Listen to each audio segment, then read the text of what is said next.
राजधानी में वायु गुणवत्ता सूचकांक यानी कि AQI बेहद ही खराब श्रेणी में दर्ज किया गया है। हालांकि इस बार दिवाली के बाद AQI का जो स्तर है पिछले वर्षों की तुलना में थोड़ा बेहतर बताया जा रहा है। इसी मुद्दे को लेकर आम आदमी पार्टी और भारतीय जनता पार्टी के बीच जुबानी जंग भी छिड़ गई है। आम आदमी पार्टी ने दिल्ली में प्रदूषण के लिए केंद्र सरकार और साथ ही उपराज्यपाल को जिम्मेदार ठहराया है, तो वहीं बीजेपी ने पलटवार करते हुए आम आदमी पार्टी के बीते 10-11 सालों के शासन को इसके लिए दोषी बताया है।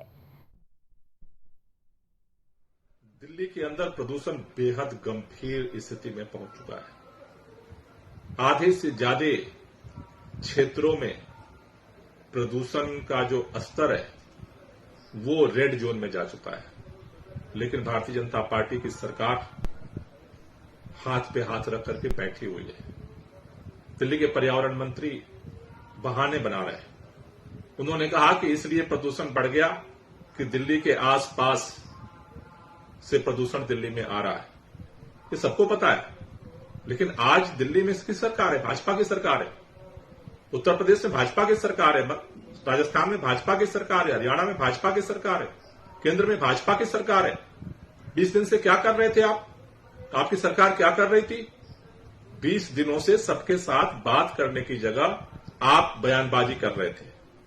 विंटर एक्शन प्लान 15 दिन तक नहीं बना।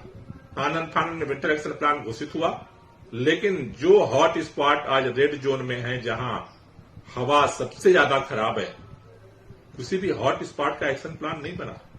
मेरी सरकार से अपील है, प्रदूषण का स्तर अभी और आगे बढ़ेगा, इसलिए बहानेबाजी छोड़ करके काम पर ध्यान दें।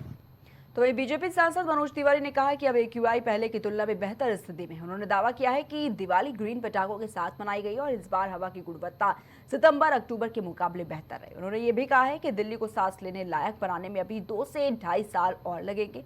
दूसरी तरफ आम आदमी पार्टी ने इन बयानों को गुमराह करने वाला बताया और कहा कि बीजेपी केवल बयानबाजी कर रही है, लेकिन प्रदूषण से निपटने के लिए कोई ठोस समाधान नहीं दे रही। सरकार ने कहा कि हम दिवाली के बाद आर्टिफिशियल रेन करा के सादा प्रदूषण ठीक कर देंगे। क्या हुई आर्टिफिशियल रेन? नहीं हुई। मेरा सवाल यह है, अगर आप आर्टिफिशियल रेन करा सकते थे और आपने वादा किया था, तो आपने क्यों नहीं कराई? क्या आप चाहते हैं कि लोग बीमार हों? प्राइवेट अस्पतालों में जाएं। मैंने पहले भी कहा, सरकार की प्राइवेट अस्पतालों के साथ साठगांठ है। मुख्यमंत्री लगातार प्राइवेट अस्पतालों के इनॉग्रेशन करती हैं। इस सरकार के बनने के बाद लगातार सरकारी अस्पतालों के अंदर दवाइयाँ तय तरीके से ख़त्म की जा रही हैं, टेस्ट बंद कर दिए गए हैं, सुविधाएं कम कर दी गई हैं, ताकि प्राइवेट हेल्थ फैसिलिटीज़, प्राइवेट अस्पताल, private clinic, private nursing home को जो है खूब जो है वो धन कमाएं। तो ये तो सरकार का साफ साफ दिख रहा है। अब दूसरी बात,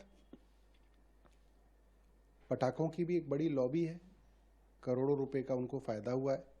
उस फायदे को उन्होंने किस किस के अंदर बांटा है? कैसे ऐसा हुआ कि ग्रीन क्रैकर्स के अलावा भी क्रैकर्स बिके? इसका मतलब वो लॉबी जिसने अरबों रुपए के पटाखे बनाए थे, उसका सरकार पर दबाव था कि ये बिकवाइए, क्योंकि पुलिस की मौजूदगी में अगर इस तरह से हो रहा है तो ये तो साठगांठ की तरफ इशारा करता है। एक तो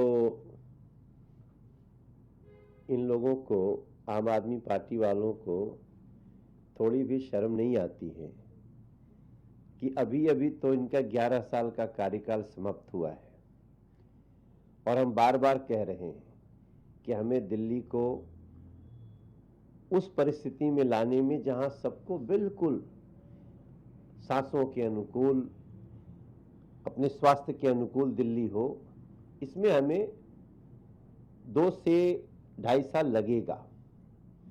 उसके बाद भी वही लोग जिन लोगों ने दिल्ली को इतना पोल्यूटेड किया, वो जब बोलते हैं तो मुझे बहुत हंसी आती है। रही बात वर्तमान में पूरे ग्रीन पटाखों के साथ दिवाली मनी, दिल्ली के गली गली में लोगों में खुशहाली है और उस खुशहाली के बाद भी जो AQI पहले सितंबर में ही हो जाती थी डेंजरस, वो अभी अक्टूबर के दिवाली के दूसरे दिन भी